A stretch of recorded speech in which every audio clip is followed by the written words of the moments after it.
అసెంబ్లీలో టీడీపీ ఎమ్మెల్యేలు ఇటీవల వరుసగా నోరు జారుతున్నారు. ప్రతిపక్ష పార్టీ వైసీపీ సభలో లేకపోవడంతో ఆ పాత్ర కూడా తామే పోషిస్తున్నాం అనేలా టీడీపీ ఎమ్మెల్యేల మాట తీరు కనిపిస్తోంది. దాంతో సీఎం చంద్రబాబు సీరియస్ అయ్యి నోరు జారుతున్న ఎమ్మెల్యేలకి క్లాస్ తీసుకున్నట్టు వార్తలు వస్తున్నాయి. కానీ ఈ జాబితాలో హిందూపురం ఎమ్మెల్యే బాలకృష్ణ పేరు లేకపోవడం గమనార్హం.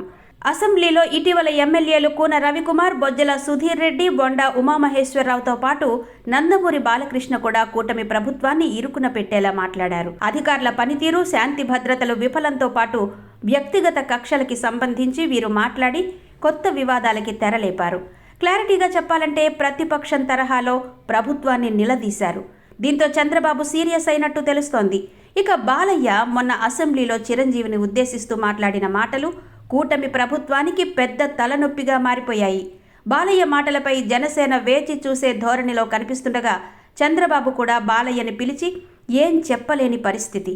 దాంతో మిగిలిన ఎమ్మెల్యేలకి గట్టిగా క్లాస్ పీకిన చంద్రబాబు బాలయ్య విషయంలో మాత్రం సంశయంతో ఉండిపోయినట్టు తెలుస్తోంది.